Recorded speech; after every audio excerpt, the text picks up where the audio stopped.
ఓటీటీల ప్రభావంతో సినిమా పరిశ్రమకి తీరని నష్టం వాటిల్లుతుంది అనే వాదనలు గత కొద్ది కాలంగా వినిపిస్తూనే ఉన్నాయి. ఓటీటీలో సినిమాలు చూసే సంఖ్య గణనీయంగా పెరగడంతో పాటు థియేటర్లకు వెళ్లి సినిమా చూసే ప్రేక్షకుల సంఖ్య గణనీయంగా తగ్గిపోయింది. ఇలాంటి క్రమంలో వేసవిలో సినిమా రిలీజులు కూడా భారీగా తగ్గిపోయాయి. దాంతో తెలంగాణలో థియేటర్ అసోసియేషన్ అనూహ్యమైన నిర్ణయం తీసుకుంది.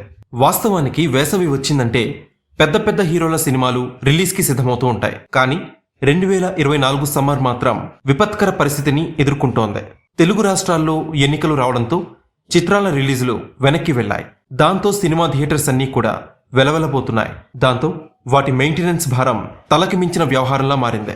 అయితే మే నెలలో పెద్దగా సినిమాలు రిలీజ్ లేకపోవడంతో థియేటర్స్ అన్నీ కూడా ఖాళీగా ఉంటూ వస్తున్నాయి. దాంతో రోజువారీ మెయింటెనెన్స్ అలాగే సిబ్బంది జీతాలు చెల్లించడం కష్టంగా మారింది. దాంతో 10 రోజుల పాటు సింగిల్ థియేటర్లు మూసివేయాలని అసోసియేషన్ నిర్ణయం తీసుకుంది. ఇక ఈవినింగ్ షోలకి ప్రేక్షకులు థియేటర్కి వెళ్లే సంఖ్య విపరీతంగా తగ్గిపోయింది. దానికి కారణం వాళ్ళకి ఇంట్లోనే ఎంటర్టైన్మెంట్ లభిస్తూ ఉండడమే.